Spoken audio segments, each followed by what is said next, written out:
Hello students, welcome to my YouTube channel Maths Idol. Myself doctor Kavita Gupta. बच्चों ये linear algebra 1 की series चल रही है जिसमें मैं आपको लीनियर डिपेंडेंस और लीनियर इंडिपेंडेंस पढ़ा रही थी इससे पहले वाले लेक्चर में. उसमें मैंने काफ़ी आपको क्वेश्चंस कराए हैं. वो टॉपिक ख़त्म नहीं हुआ था बेटा, ये उसी का कंटिन्यूशन में रीड करना है इस टॉपिक को. बहुत इंपॉर्टेंट थ्योरम्स और कुछ क्वेश्चंस इसके कराऊंगी जो एग्जाम में आते हैं. So let us do. देखो बेटा, ये थ्योरम 1.6 है आपकी फ्रेडबर्ग की बुक की. तो इसमें क्या है थ्योरम, देखिए बहुत इंपॉर्टेंट है. Let we be a vector space S1 and S2, कोई भी दो सबसेट्स दिए हुए हैं V के जिसमें कि S1 छोटा और S2 बड़ा है. देखो S1 कंटेन्ड इन S2 लिखा हुआ है, ठीक है. तो आपकी ये पिक्चर ऐसे बन गई, ये S1, ये S2 और ये बड़े वाला V, ठीक है. If S1 is linearly dependent, अंदर वाला छोटे वाला सेट अगर लीनियरली डिपेंडेंट है तो बड़े वाला सेट भी लीनियरली डिपेंडेंट होगा. ये मीनिंग है इसका, ठीक है. तो छोटे सेट को सबसेट बोलते हैं तो बड़े सेट को सुपर सेट बोलते हैं, ठीक है. तो super set of a linearly dependent set is linearly dependent, ठीक है. याद रखनी है कि छोटे वाले ही अगर लीनियरली डिपेंडेंट है तो बड़े वाला भी लीनियरली डिपेंडेंट होगा. You have to prove this, right. तो सबसे पहले गिवन, मैं कहती हूँ हमेशा जो गिवन स्टेटमेंट है उसको मैथमेटिकली अपनी फॉर्म में लिख लीजिए. तो मैंने कहा S1 और S2 कोई दो सबसेट्स हैं जो रिलेशन होल्ड करते हैं और छोटे वाला सेट S1 जो है लीनियरली डिपेंडेंट है. मुझे शो करना है बड़े वाला भी लीनियरली डिपेंडेंट है. तो जो गिवन है वहीं से शुरू कर जाओ बेटा. S1 अगर लीनियरली डिपेंडेंट है तो उसकी डेफिनेशन को रिकॉल कीजिए. क्या होगा कि कुछ वेक्टर्स एग्जिस्ट करेंगे S1 के अंदर और उतने ही स्केलर होंगे फील्ड के पास. और लीनियर डिपेंडेंट की डेफिनेशन में नॉट ऑल जीरो वर्ड होता है, इंडिपेंडेंट में ऑल जीरो, ठीक है ना. तो डिपेंडेंट दे रखा है तो it is not all zero such that there linear combination is zero. यही करवाते हैं हम, डेफिनेशन है लीनियरली डिपेंडेंट की. अब ये देखिए, ये U1 U2 UN है कहाँ पर, S1 के अंदर. और S1 का S2 के साथ क्या रिलेशन है कि S1 कंटेन्ड इन S2 है. तो ये सारे एलिमेंट U1 U2 UN कहाँ चले गए, अब S2 के पास चले गए. तो ये S2 के अंदर भी तो आ गए. तो इसका मतलब मुझे S2 में भी कुछ ऐसे वेक्टर्स मिल गए जिनका लीनियर कॉम्बिनेशन जीरो है, such that all scalars are not zero. यही हो गया, ठीक है. तो U1 U2 UN अगर S2 में है, अब आप ये जो स्टार वाली चीज़ है इसको S2 के लिए रीड कीजिए. देखो U1 से लेके UN तक कुछ वेक्टर्स मिले S2 में, अल्फा 1 अल्फा 2 अल्फा इन फील्ड में मिले, such that the linear combination is zero. And ये अल्फा 1 अल्फा 2 अल्फा इन जो है ये सारे जीरो नहीं है. तो ये क्या करेंगे, ये S2 को भी लीनियरली डिपेंडेंट बना देंगे, ठीक है. सो हमारे पास आ गया S2 इज लीनियरली डिपेंडेंट. इसकी करोलरी देखिए बेटा, करोलरी इसका उल्टा होगी. देखो कि अभी डिपेंडेंट की बात करी है कि छोटा सेट डिपेंडेंट है तो बड़ा भी डिपेंडेंट होगा, ठीक है. अब उसका उल्टा देखो, अगर छोटे बड़े वाला सेट S2 जो है वो लीनियरली इंडिपेंडेंट है तो उसका छोटा भी लीनियरली इंडिपेंडेंट होगा. अब ये बन गया, ठीक है. तो देखिए कैसे किया मैंने. S1 S2 दो सेट लिए, S1 छोटा S2 बड़ा. S2 बड़े वाले सेट को लीनियरली इंडिपेंडेंट माना तो मैं कह रही हूँ छोटा भी लीनियरली इंडिपेंडेंट होगा. देखो अगर S1 लीनियरली डिपेंडेंट होता, सपोज कर लीजिए कि मैं कह रही हूँ S2 लीनियरली इंडिपेंडेंट है बट छोटे वाला सेट लीनियरली डिपेंडेंट है, तो फिर क्या होगा, ऊपर वाली थ्योरम कहेगी कि अगर छोटा लीनियरली डिपेंडेंट है तो उससे बड़े वाला लीनियरली डिपेंडेंट होना चाहिए, तो S2 लीनियरली डिपेंडेंट आ जाएगा. बट वो तो कॉन्ट्राडिक्शन है क्योंकि S2 तो क्वेश्चन में दे रखा था लीनियरली इंडिपेंडेंट है, तो हमने कॉन्ट्राडिक्शन से प्रूफ कर दिया, ठीक है. तो हमारे को कॉन्ट्राडिक्शन मिल गई, it means our assumption is wrong. इसका मतलब S1 लीनियरली इंडिपेंडेंट ही होगा, ठीक है बच्चों. चलिए ये क्वेश्चन थ्योरम हो गई हमारी प्रूफ. 13th क्वेश्चन देखिए बुक का. Let V be any vector space over the field of characteristic not equal to 2. Characteristic क्या चीज होती थी, least positive integer, such that जैसे 2 की बात हो रही है तो 2x equal to 0 for all x, ठीक है ना. अब इसने लिखा characteristic not equal to 2. Not equal to 2 मतलब 2 के मल्टीपल्स इक्वल टू 0 नहीं है, यही मतलब हो गया ना. चलिए अब है u and v are distinct integers in v, prove that uv is linearly independent if u plus v and u minus v is linearly independent. बेटा ये क्वेश्चन बहुत इंपॉर्टेंट होता है, क्वेश्चन एग्जाम में भी आता है, बीएससी लेवल पे भी आता है, बीटेक लेवल पे भी आ जाता है ये क्वेश्चन, और कंपटीशन एग्जाम्स में भी आता है. तो देखिए सबसे पहली बात नोटिस करनी है कि यहाँ पर if and only if word है, कि अगर u भी लीनियरली इंडिपेंडेंट है तो आपको शो करना है ये भी लीनियरली इंडिपेंडेंट है. तो पहले क्या करोगे, जिसे हमने माना कि let s equal to u v भी लीनियरली इंडिपेंडेंट है, दोनों डिस्टिंक्ट वेक्टर्स दे रखे हैं तो इसलिए u not equal to v है, और क्वेश्चन में दे रखा है कि करेक्टरिस्टिक जो है फील्ड का वो नॉट इक्वल टू 2 है, मतलब 2 के मल्टीपल्स नॉट इक्वल टू 0, ये मीनिंग हो गया। ठीक है, अब हमें शो करना है कि ये लीनियरली इंडिपेंडेंट है, तो हमें करने के लिए क्या करना पड़ेगा, कुछ स्केलर लेने पड़ेंगे। ठीक है, स्केलर लेंगे, दो वेक्टर हैं तो दो स्केलर ले लिए, लीनियर कॉम्बिनेशन बना के 0 डाल दिया, आपस में इसको थोड़ा सा खोल के आपने सॉल्व किया तो आपने देखा इस तरीके से ये एक्सप्रेशन बन गई। आप ये देख रहे हो अल्फा एक स्केलर बीटा एक स्केलर, तो अल्फा प्लस बीटा भी एक स्केलर होगा बाय क्लोजर इन आर या फील्ड। ठीक है, तो u को किसी स्केलर से मल्टीप्लाई किया और इधर देखो जहां मेरी पेंसिल है v को भी किसी स्केलर से मल्टीप्लाई करके ऐड किया। So what is this equal to now, this is the linear combination of u and v which is being put equal to 0। तो अगर u और v का कोई लीनियर कॉम्बिनेशन लिया और उसको 0 डाला तो हमें तो दे रखा है कि u और v लीनियरली इंडिपेंडेंट है। अगर लीनियरली इंडिपेंडेंट है तो ये क्या कहता है, सारे स्केलर 0 होंगे इसके लीनियर कॉम्बिनेशन में। तो ये अल्फा प्लस बीटा भी 0 हो गया और अल्फा माइनस बीटा भी 0 हो गया। अब दो इक्वेशन दो अननोन्स, आप सॉल्व कर सकते हैं इसको। तो देखो मैंने इसको मैट्रिक्स फॉर्म में बनाया, अल्फा बीटा का ये मैट्रिक्स फॉर्म बनाया जैसे आपको सिखाया है। ए ऑगमेंटेड बी मैट्रिक्स लीजिए, एक साइड ए के एलिमेंट एक साइड बी के एलिमेंट। ठीक है, ए ऑगमेंटेड बी मैट्रिक्स लीजिए, रो ऑपरेशन लगा के डायगोनल के नीचे 0 बनाइए, ये आ गया। मैंने आपको बोला कि 2 के मल्टीपल 0 नहीं होंगे क्योंकि characteristic of field is not equal to 2। अब देखो बेटा ये कंपटीशन एग्जाम में होगा ना तो characteristic field equal to 2 not equal to 2 करके ऑप्शंस बना देगा, या ऑलवेज होगा या नेवर लिख देगा वर्ड, इस टाइप से 4 ऑप्शंस बना देगा। तो याद रखिए कंडीशन ये जो है characteristic F not equal to 2 की कंडीशन बहुत जरूरी है, क्योंकि अगर फील्ड का करेक्टरिस्टिक 2 होता तो 2 के मल्टीपल 0 हो जाते तो ये नीचे वाली जो रो थी ये 0 बन जाती। अगर ये रो 0 बन जाती तो ये जो होमोजीनियस सिस्टम ऑफ इक्वेशन है इसके इनफाइनाइटली मेनी सॉल्यूशंस निकल आते, इनफाइनाइटली मेनी सॉल्यूशंस निकल आते तो ये लीनियरली डिपेंडेंट बन जाता। और अगर ये करेक्टरिस्टिक फील्ड का नॉट इक्वल टू 2 है तो ये 2 के मल्टीपल 0 नहीं होंगे, तो ये अब सिस्टम क्या करेगा, यूनिक सॉल्यूशन पोजेस करेगा। और आपको पता है होमोजीनियस सिस्टम में यूनिक सॉल्यूशन सिर्फ ट्रिवियल सॉल्यूशन होता है, और ट्रिवियल सॉल्यूशन क्या होता है, x0 y0 मतलब सारा 0। तो अल्फा भी 0 आ गया और बीटा भी 0 आ गया और हमें पता चला कि सिस्टम क्या है, linearly independent. So do you feel the need of this characteristic of f not equal to 2। ठीक है, आपको अगर नहीं समझ आ रहा ना तो करेक्टरिस्टिक f का 2 लीजिए, फिर वो कहेगा 2 का मल्टीपल 0 है, इसका मतलब यहाँ पे ये जो -2 है इसकी जगह 0 लिख देना, फिर निकाल के देखो लीनियरली डिपेंडेंट आ जाएगा। ठीक है, चलिए गुड क्वेश्चन। अब नेक्स्ट इसका कन्वर्स भी ट्रू होता है। ठीक है, तो कन्वर्स में है कि अगर S1 है u प्लस वी और u माइनस वी तो आपको शो करना है S equal to u v is linearly independent. ठीक है बच्चों, ये क्वेश्चन बहुत इंपॉर्टेंट है, जरूर कर लेना।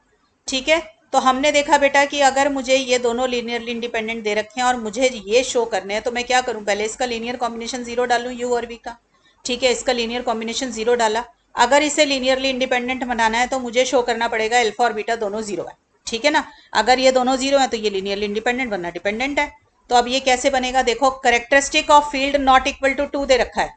अगर करेक्टरिस्टिक फील्ड का नॉट इक्वल टू 2 है तो 1/2 टाइप का एलिमेंट मेरा एग्जिस्ट करेगा। ठीक है ना, तो फील्ड के पास 1/2 नाम का कोई एलिमेंट होगा। ठीक, इसके पास क्योंकि 2 के मल्टीपल 0 बन रहे हैं पर 1/2 तो नहीं है। ठीक, तो and we can write what we can write is u को हम क्या लिख सकते हैं, देखो जरा क्या मैं इस तरीके से लिख सकती हूँ, इसको खोल के देखो। 1/2 ऑफ u प्लस वी और 1/2 ऑफ u माइनस वी। मैंने ऐसा ही क्यों लिखा, क्योंकि S1 में u प्लस वी और u माइनस वी है, तो मैं u प्लस वी और u माइनस वी का इस्तेमाल करके u बनाना चाहती थी तो मैंने इस तरीके से बना लिया। ऐसे ही मैंने v को बना लिया 1/2 of u plus v minus 1/2 of u minus v. ठीक है बच्चों चलिए अब ये आ गया आपके पास। अब क्या करोगे, ये दोनों वैल्यू u और v की जो है ना, ये जो आपने ऊपर एक्सप्रेशन बनाई थी ना स्टार में alpha u plus beta v equal to 0, यहाँ पे u और v की वैल्यू डाल दो, ये जो आपने अभी अभी ऊपर लिखी है इसको डाल के सॉल्व कीजिए। ठीक है, इसको सॉल्व करोगे तो देखो ऐसे अल्फा प्लस बीटा बाय 2 और u प्लस वी आ जाएगा, अल्फा माइनस बीटा बाय 2 और u माइनस वी। आपको u प्लस वी और u माइनस वी के ही कोफिशिएंट इकट्ठे करने हैं, क्योंकि मुझे दे रखा है क्वेश्चन में कि ये लीनियरली इंडिपेंडेंट है, तो इसी का लीनियर कॉम्बिनेशन टाइप टर्म बनानी है ताकि मैं उस कंडीशन को इस्तेमाल कर सकूं। इसलिए मैंने u प्लस वी का और u माइनस वी का लीनियर कॉम्बिनेशन यहाँ बना लिया। अब ये लीनियरली इंडिपेंडेंट है तो ये कहता है कि इसके लीनियर कॉम्बिनेशन में जो स्केलर्स होंगे वो दोनों 0 होंगे। तो इसके स्केलर कौन से हैं, alpha plus beta by two equal to zero हो जाएगा, alpha minus beta by two equal to zero हो जाएगा। ठीक है, इन दोनों को आपस में सॉल्व कर लेना, आपको मिल जाएगा अल्फा जीरो बीटा जीरो। अगर दोनों ये जीरो आ गए तो ये क्या बन गया, सेट लीनियरली इंडिपेंडेंट बन गया। ठीक है बच्चों, इसी क्वेश्चन का सेकंड पार्ट है आपका अब ये तीन वेक्टर्स के ऊपर है। यू वी डब्ल्यू तीनों डिस्टिंक्ट वेक्टर्स दिए हुए हैं और आपको प्रूफ करना है कि अगर you V W linearly independent है तो ये S1 जो ये दे रखा है ये भी लीनियरली इंडिपेंडेंट होगा और कन्वर्स भी इसका ट्रू होगा। जैसे ऊपर काम किया बिल्कुल सेम तरीके से यहाँ पे भी करोगे और इसके अंदर भी करेक्टरिस्टिक फील्ड का नॉट इक्वल टू 2 है। तो हमने पहले ले लिया you V W linearly independent है, मैं शो कर देती हूँ कि S1 लीनियरली इंडिपेंडेंट है। ठीक है, तो जिसको लीनियरली इंडिपेंडेंट बनाना है पहले उसका लीनियर कॉम्बिनेशन लोगे। तो तीन वेक्टर है S1 के पास, तो तीन स्केलर ले लिए, तीन स्केलर के नाम रखे XYZ। ठीक है, लीनियर कॉम्बिनेशन बना के इक्वल टू 0 किया। ठीक है, फिर यू के इसको थोड़ा रीअरेंज करके यू वी और डब्ल्यू का लीनियर कॉम्बिनेशन बना दिया। क्यों बनाया यू वी डब्ल्यू का, क्योंकि क्वेश्चन में गिवन है you V W linearly independent है, तो इसी का लीनियर कॉम्बिनेशन बनाएंगे। ठीक है, तो हमने इसका लीनियर कॉम्बिनेशन बना लिया। फिर यूज करो कि गिवन कंडीशन क्या है, you V W linearly independent है, तो जब इसका लीनियर कॉम्बिनेशन 0 डालेंगे तो क्या होगा, हर स्केलर 0 आ जाएगा। तो मेरे ये तीनों स्केलर 0 आ गए। यही स्केलर है ना, इसके u के साथ x प्लस वाई मल्टीप्लाई है तो ये इसका स्केलर हुआ, v के साथ x प्लस जेड मल्टीप्लाई है तो ये इसका स्केलर हो गया, ऐसे ही y प्लस जेड डब्ल्यू का स्केलर हो गया, ये 0 आ गया। फिर से जैसे आपको सिखाया है इस इक्वेशंस बनाइए मैट्रिक्स फॉर्म में लिखिए। हमने मैट्रिक्स फॉर्म में लिखा। मैट्रिक्स फॉर्म में लिखने के बाद क्या करते हैं हम, ये जो डायगनल है डायगनल के नीचे 0 बनाते हैं। बनाइए डायगनल के नीचे 0 रो ऑपरेशंस का इस्तेमाल करके। सब बच्चों को ये काम आता होगा, मैंने बना रखा है, आप लोग अपने आप बनाइए, यहाँ से स्क्रीनशॉट लेना ले सकते हो। ठीक है बच्चों, ये देख लीजिए मैंने बना दिया है यहाँ पे। अब देखो लास्ट की रो देखिए, लास्ट की रो में 2 का मल्टीपल आ रहा है। ठीक है ना, 2 ही आ रहा है। इनफैक्ट अगर करेक्टरिस्टिक फील्ड का 2 होता तो ये 2 की जगह हम 0 लिख देते, क्योंकि करेक्टरिस्टिक फील्ड का 0 तो वो कहता है 2 के सारे मल्टीपल 0 होंगे करेक्टरिस्टिक फील्ड का अगर 2 हुआ तो। बट नॉट इक्वल टू 2 है तो इसका मतलब ये 0 नहीं है। अगर ये 0 नहीं है तो हमारे पास R3 रो जो है वो 0 रो नहीं रही। अगर वो 0 रो नहीं है तो रैंक ऑफ ए भी 3 है, rank of A augmented B भी 3 है और नंबर ऑफ अननोन्स भी 3 है, तो यूनिक सॉल्यूशन निकलेगा सिस्टम का। तो होमोजेनियस सिस्टम का यूनिक सॉल्यूशन हमेशा ट्रिवियल सॉल्यूशन होता है। तो मेरे पास x भी 0 आ गया, y भी 0 आ गया और z भी 0 आ गया। बट इन एनी केस अगर वो लिख देता what if characteristic of f equal to 2, तो करेक्टरिस्टिक f इक्वल टू 2 होते के साथ ये 2 जो है इसकी जगह पे 0 आ जाता, तो थर्ड रो 0 बन जाती। जैसे ही एक रो 0 हो जाती आपकी रैंक बन जाती मैट्रिक्स की 2 which is less than the number of unknowns. तो फिर इसके पास इनफाइनेटली मेनी सॉल्यूशंस आ जाते और लीनियरली डिपेंडेंट हो जाता। ठीक है, so this characteristic f not equal to 2 is very important here. Clear? तो क्योंकि बेटा सारे स्केलर 0 आ गए तो S1 लीनियरली इंडिपेंडेंट हो गया। चलिए अब आगे चलते हैं, इसका कन्वर्स प्रूफ करेंगे जैसे पहले वाले क्वेश्चन में किया था कि अगर ये तीनों के तीनों लीनियरली इंडिपेंडेंट है तो आपको शो करना है UVW लीनियरली इंडिपेंडेंट है। तो फिर वही काम करो, 3 वेक्टर हैं तो 3 स्केलर लो, लीनियर कॉम्बिनेशन बना के 0 डालिए, आपको शो करना है कि ये तीनों स्केलर 0 हैं। अब इसको करने के लिए पहले ये गिवन कंडीशन का इस्तेमाल करना है, तो आपको क्या करना है, यू वी डब्ल्यू को इस फॉर्म में लिखना है, इन तीनों वेक्टर्स की फॉर्म में, u plus v, u plus डब्ल्यू और v प्लस डब्ल्यू, इसकी फॉर्म में लिखना है। तो फिर से बेटा करेक्टरिस्टिक फील्ड का नॉट इक्वल टू 2 है तो 1 को हम लिख सकते हैं 1/2 इंटू 2, तो जो 2 का मल्टीपल 0 नहीं आएगा तो 1 नॉट इक्वल टू 0 है। ठीक है ना, तो u को मैंने इस तरीके से लिखा, ठीक है, v को मैंने ऐसे लिखा है। बेटा थोड़ा रीअरेंज करके टर्म्स को देखना पड़ेगा आपको, वेरी इंपॉर्टेंट क्वेश्चन। और ये आपका w आ गया। ठीक है, ये तीनों की तीनों वैल्यूज जो आपने ऊपर इक्वेशन बनाई है ये वाली डबल स्टार वाली, इसमें डाल दीजिए और फिर किसका कॉम्बिनेशन बना लीजिए, ये देखो। अब u plus v, u plus डब्ल्यू और v प्लस डब्ल्यू तीनों की टर्म्स को कलेक्ट कर लीजिए, तीनों के कोफिशिएंट कलेक्ट कर लो। ठीक है, ये आ जाएगी आपके पास एक्सप्रेशन। अब तीनों के कोफिशिएंट कलेक्ट कर लिए और क्योंकि ये तीनों वेक्टर्स हमें लीनियरली इंडिपेंडेंट दिए हुए थे तो इनके कॉरेस्पॉन्डिंग स्केलर्स की वैल्यू 0 आ जाएगी, तो इन सबको 0 डाल दीजिए। तो मेरे पास ये 3 इक्वेशंस बन जाएंगी। ठीक है, इन 3 इक्वेशंस को सॉल्व करके ABC की वैल्यू निकाल लो। तो तीनों इक्वेशंस को सॉल्व करने के लिए आप क्या करोगे, इसका फिर से मैट्रिक्स बनाओगे, A ऑगमेंटेड B मैट्रिक्स बना के सॉल्व करो, या फिर आप डिटर्मिनेंट A की भी हेल्प ले सकते हैं। मैंने आपको सिखा रखा है कि 3/3 डिटर्मिनेंट तक तो बिना उसके भी कर सकते हो आप। ठीक है, तो मैंने डिटर्मिनेंट A निकाला तो मेरा -4 आया। अब ये देखो ये 2 का मल्टीपल आया है, पर ये characteristic f not equal to 2 दे रखा है तो 2 का मल्टीपल होने के बावजूद भी ये नॉन जीरो रहेगा। और मैंने आपको ये बता रखा है कि अगर डिटर्मिनेंट नॉन जीरो होता है तो सॉल्यूशन जीरो सॉल्यूशन होता है, मतलब ट्रिवियल सॉल्यूशन होता है। तो ए बी सी क्या आ जाएंगे आपके, तीनों के तीनों जीरो आ जाएंगे। तो इससे हमें पता चला कि यू वी डब्ल्यू जो है लीनियरली इंडिपेंडेंट है। कोई बच्चा यहाँ पे रो ऑपरेशन लगा के सॉल्व करता तो भी बिल्कुल करेक्ट था।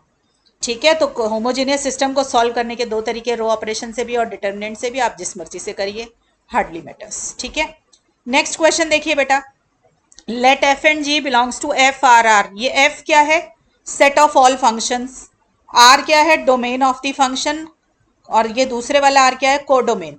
तो ये कह रहा है set of all real valued functions. ठीक है, वो ले रखा है, उसके अंदर दो फंक्शन लिए एफ और जी, और आपको दे रखा है एफ है ई आर टी और जी टी है आपका e s t, where r is not equal to s, ये गिवन है। आपको शो करना है एफ और जी लीनियरली इंडिपेंडेंट है। बच्चों ये क्वेश्चन ना कंपटीशन एग्जाम्स में यूजीसी सीएसआईआर नेट वगैरह के जो पेपर्स होते हैं, गेट वगैरह के, उनमें बहुत आता है। ठीक है, तो उसके लिए ज़रूर कर लेना। तो देखो, जिसे लीनियरली इंडिपेंडेंट बनाना है, ये दो वेक्टर्स हैं एफ और जी, तो इनके दो स्केलर लिए कॉरेस्पॉन्डिंग अल्फा बीटा, उसका लीनियर कॉम्बिनेशन बना के जीरो डाला, एफ की वैल्यू डाल दी, जी की वैल्यू डाल दी। अब लीनियरली इंडिपेंडेंट बनाने के लिए ये अल्फा और बीटा का जीरो होना जरूरी है। ठीक है बेटा, अब देखो इक्वेशन एक ही है, ठीक है, और दो अननोन्स हैं। तो मैं आपको थोड़ा सा रिकॉल करा दूं कि फंक्शंस के अंदर we have one word called Wronskian. आपने शायद डिफरेंशियल इक्वेशंस में पढ़ा हो ये रॉन्स्कियन। रॉन्स्कियन कैसे निकलता है बेटा, जिसकी आपको ये जो ईआरटी और ईएसटी को चेक करना है ना लीनियरली इंडिपेंडेंट, तो पहले तो जिसको चेक करना है ईआरटी और ईएसटी ऊपर लिखा और नीचे उन दोनों के डेरिवेटिव्स, कॉरेस्पॉन्डिंग डेरिवेटिव्स। तो इनके डेरिवेटिव्स लिए और रॉन्स्कियन निकाल लो। तो रॉन्स्की इसका ये डेरिवेटिव लेके मैंने लिख दिया और रॉन्स्कियन निकाल लिया। तो आप सब रॉन्स्कियन मतलब ये डिटर्मिनेंट सॉल्व करना है, सब बच्चे डिटर्मिनेंट सॉल्व कर सकते हो। अगर ये रॉन्स्कियन नॉन जीरो आएगा तो आपका लीनियरली इंडिपेंडेंट है, रॉन्स्कियन जीरो आएगा तो इसका मतलब ये दोनों फंक्शंस डिपेंडेंट थे। ठीक है, तो न्यू कॉन्सेप्ट था बेटा, फंक्शंस के अंदर लगा लेते हैं इस रॉन्स्कियन को। तो ये देख लीजिए आपके पास ये आ गया। अब देखो r not equal to s question में गिवन है, तो इसका मतलब s minus r non zero हो गया। ठीक है, और ई की value, e to the power x का फंक्शन हमें पता है कि किसी भी रियल वैल्यू के ऊपर ये जीरो कभी नहीं होता, ई का फंक्शन कभी भी जीरो वैल्यू नहीं लेता। ठीक है, और एस माइनस आर भी जीरो नहीं है, तो ये दोनों के दोनों नॉन जीरो नंबर है। तो ये रियल वैल्यूड फंक्शन है, तो आपको पता है कि दो नॉन जीरो नंबर का मल्टीप्लिकेशन नॉन जीरो ही होगा। तो मेरा रॉन्स्कियन नॉन जीरो आ गया। अगर रॉन्स्कियन नॉन जीरो है तो सिस्टम क्या आ जाएगा आपका, लीनियरली इंडिपेंडेंट आ जाएगा। क्लियर है? चलिए अब देखो छोटी छोटी टर्म्स, क्योंकि आगे इससे आगे वाला सेक्शन बेसिस के ऊपर है, उसमें ये सब चीज़ें छोटी छोटी बातें यूज होने वाली हैं, तो आप ये सब जरूर याद कर लें। देखो, show that this zero vector is linearly independent. आपको शो करना है कि जीरो वेक्टर जब भी कभी होगा किसी सेट के पास तो वो लीनियरली डिपेंडेंट है। तो पहले तो जीरो वेक्टर का शो कर दूं। देखो, जीरो लीनियरली डिपेंडेंट कब होगा, जब जीरो का लीनियर कॉम्बिनेशन लूँ तो उसका जो कॉरेस्पॉन्डिंग स्केलर हो वो नॉन जीरो आ जाए। ठीक है, तो मैं जीरो के लिए देखो ऐसे लिख सकती हूँ ना, one dot zero is equal to zero. तो देखो जीरो तो जीरो वेक्टर का काम कर रहा है और वन काम कर रहा है उसका कॉरेस्पॉन्डिंग स्केलर। ठीक है, अगर ये कॉरेस्पॉन्डिंग स्केलर जीरो होता तो लीनियरली इंडिपेंडेंट होता, but corresponding scalar non zero हो तो लीनियरली डिपेंडेंट हो जाएगा। This one can never be zero. ठीक है, तो मेरा जीरो क्या आ गया, लीनियरली डिपेंडेंट। तो याद रखिए zero vector is always linearly dependent. Next देखो, a subset of V containing the zero vector is always linearly dependent. बच्चों ये बहुत छोटी छोटी सी बातें हैं जिनका प्रूफ भी आपको आना चाहिए और ये हमेशा आपको याद रहनी चाहिए ये बातें। ठीक है, कि अगर कोई सेट आपको दे रखा है, उस पूरे सेट में चाहे कितने भी वेक्टर्स हों, अगर उसमें आपको जीरो वेक्टर दिखाई दे जाए कहीं पर भी, तो आप डायरेक्टली क्लेम कर सकते हैं कि ये लीनियरली डिपेंडेंट होगा। क्यों? क्योंकि जब इसका लीनियर कॉम्बिनेशन लेंगे ना, तो मैं जीरो के कॉरेस्पॉन्डिंग जो स्केलर लेना होगा वो वन ले सकती हूँ हमेशा। One dot zero is zero, और वन आपको पता है कि जीरो नहीं होगा कभी भी। तो हमें इसका मतलब all scalars are never equal to zero. सारे स्केलर जीरो नहीं मिलेंगे, सारे स्केलर जीरो नहीं मिलेंगे तो लीनियरली डिपेंडेंट हो जाएगा। ठीक है, तो मैं लिख के दिखा देती हूँ आपको। मैंने पहले इसका कोई भी एक लीनियर कॉम्बिनेशन लिया, अब इस अल्फा को मैं वन ले रही हूँ। ठीक है, वन ले लिया। अब आप देखो, मान लो ये alpha one alpha two alpha सारे जीरो आ जाए, बट ये वन तो कभी जीरो नहीं होगा ना। तो हमने डेफिनेशन में किया हुआ है कि जो आप लीनियर कॉम्बिनेशन लेते हो उसके अंदर ऑल अल्फाज मतलब all scalars are zero, then only you can claim that it is linearly independent. अगर एक भी आपका नॉन जीरो आ जाएगा तो लीनियरली डिपेंडेंट रह जाएगा। तो हमारा तो आ गया नॉन जीरो, तो ये लीनियरली डिपेंडेंट रह जाएगा। क्लियर है? तो याद रखनी है बच्चों ये बात, किसी भी सेट में जीरो वेक्टर दिखाई दे जाए तो वो लीनियरली डिपेंडेंट हो जाएगा, क्योंकि जीरो वेक्टर खुद अपने आप में लीनियरली डिपेंडेंट था।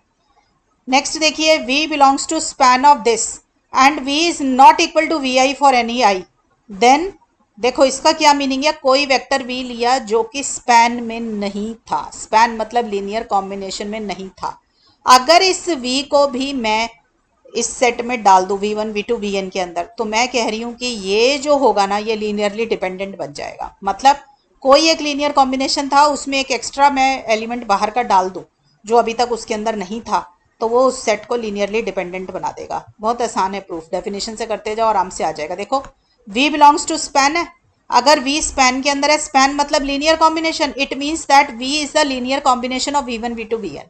अगर v लीनियर कॉम्बिनेशन है तो जितने वेक्टर उतने स्केलर ले लिए और मल्टीप्लाई करके ऐड कर दिया तो ये बन गया। अब इस v को ना इस वाली साइड पे ले आओ, ठीक है, तो ये बन जाएगा।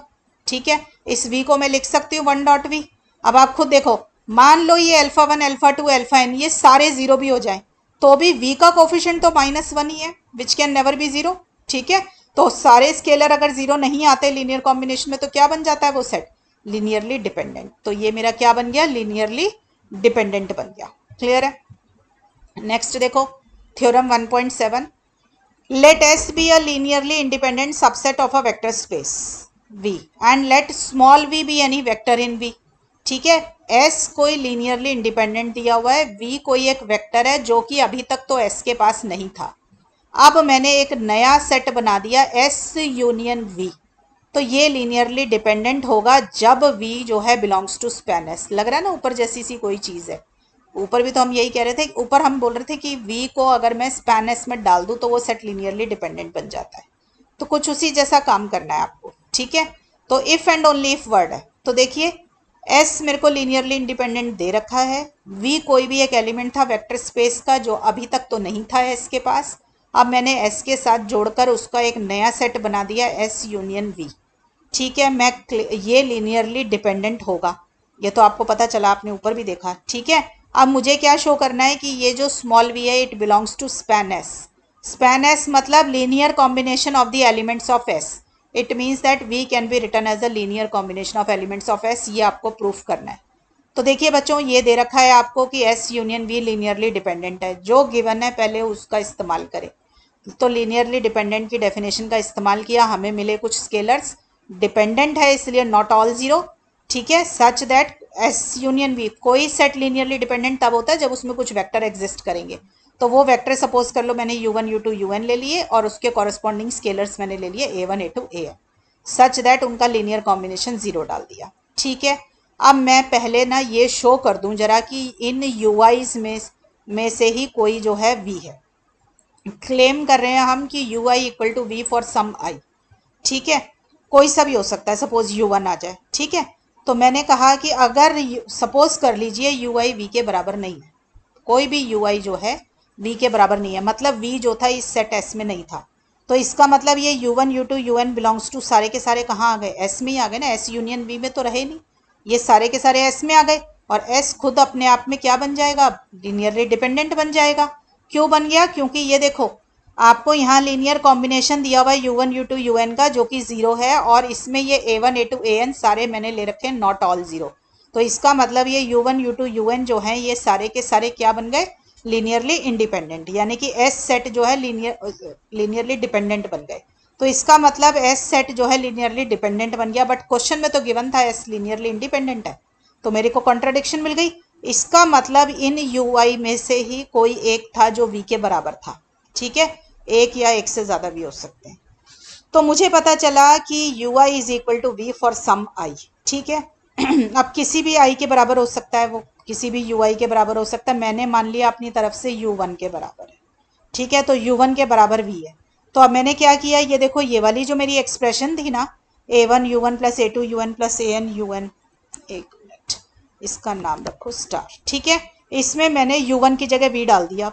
ठीक है ना, क्योंकि मुझे पता चला कि u1 v के बराबर है, तो मैंने इसमें v डाल दिया। ठीक है, अब मैं कह रही हूँ कि लेट इफ पॉसिबल ये a1 जो है ये इक्वल टू जीरो हो।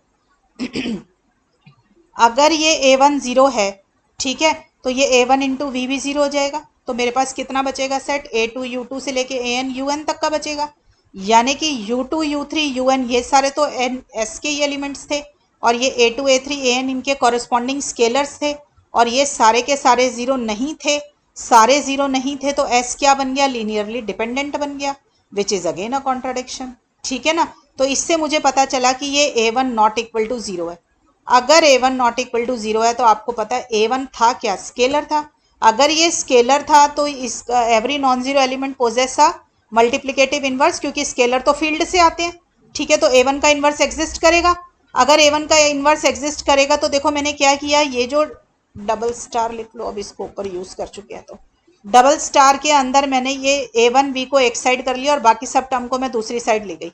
ठीक है, अब A1 इनवर्स से दोनों साइड पे मल्टीप्लाई करेंगे तो इधर तो भी अकेला रह जाएगा और इधर A1 इनवर्स आ जाएगा। अब इन सारे स्केलर्स की एक ब्रैकेट बना देना बाय एसोसिएटिविटी। तो ये देखा आपने, ये A1 इनवर्स A2 एक स्केलर बना, A1 इनवर्स A3 एक स्केलर बना। अब स्केलर से अगर वेक्टर को मल्टीप्लाई कर देते हैं तो वो क्या बन जाता है, लीनियर कॉम्बिनेशन। लीनियर कॉम्बिनेशन को हम स्पैन बोलते हैं, तो इसका मतलब V belongs to span S आ गया। क्लियर है बच्चों? ठीक है, चलिए अब कन्वर्स देखो इसका, कि सपोज कर लीजिए V belongs to span S है, तो अगर ये स्पैन में है तो ये लीनियर कॉम्बिनेशन होगा एलिमेंट्स ऑफ S का। तो S के पास कुछ एलिमेंट्स निकलेंगे V1 V2 En, और उतने ही स्केलर होंगे such that V can be written as a linear combination of the elements of S। अब इस V को दूसरी साइड पे ले जाके 0 डाल दो तो ये आ जाएगा -1 इंटू V। ठीक है ना, क्योंकि वो दूसरी साइड ले गए। तो अब यहाँ से मुझे क्या पता चला, देखो V तो S के अंदर नहीं था, बट ये सारे VIs क्या थे, S के अंदर थे। ठीक है, तो VI सारे S के अंदर है और V S के अंदर नहीं है, तो इसका मतलब V is not equal to VI। ठीक है ना, क्योंकि इधर हम लिख रहे हैं नॉट इक्वल टू S, इधर लिख रहे हैं इक्वल टू S, तो इसका मतलब V किसी भी VI के बराबर तो नहीं है। ठीक है, तो और यहाँ पर ये वाली एक्सप्रेशन आ चुकी है, तो इसका मतलब मुझे क्या पता चला, V अलग से पड़ा हुआ है और बाकी के V1 V2 Vm सारे S के एलिमेंट है। तो ये पूरा का पूरा लीनियर कॉम्बिनेशन किसका बना, S यूनियन V का बन गया। ठीक है, और coefficients of S union V जो है इसके अंदर, अगर ये सारे स्केलर 0 आ जाएंगे तो ये लीनियरली इंडिपेंडेंट, अगर एक भी नॉन जीरो आ गया तो ये लीनियरली डिपेंडेंट बन जाएगा। तो V का तो कोफिशिएंट मुझे दिख रहा है -1 है, which is not equal to 0। तो सारे कोफिशिएंट नॉन जीरो, सारे कोफिशिएंट तो मेरे जो है 0 नहीं आ पाए, एक ना एक कोफिशिएंट जो है नॉन जीरो आ गया, तो इसका मतलब ये कॉरेस्पॉन्डिंग सेट जिसमें से मैंने वेक्टर निकाले थे ये क्या बन गया, लीनियरली डिपेंडेंट बन गया। ठीक है बच्चों, so this is all about this section. I think 1.5 section हमने खत्म किया है अभी लीनियर डिपेंडेंस और इंडिपेंडेंस का। बेटा जितने एग्जाम्पल्स थे, थ्योरम्स थी, क्वेश्चंस थे एक्सरसाइज के, मैंने आपको सब कुछ करा दिया। ठीक है, अब नेक्स्ट क्लास में बेसिस स्टार्ट करेंगे, उसके बाद ये चैप्टर खत्म हो जाएगा हमारा। ठीक है ना, सो पढ़ाई करते रहें बच्चों, ऑल द बेस्ट।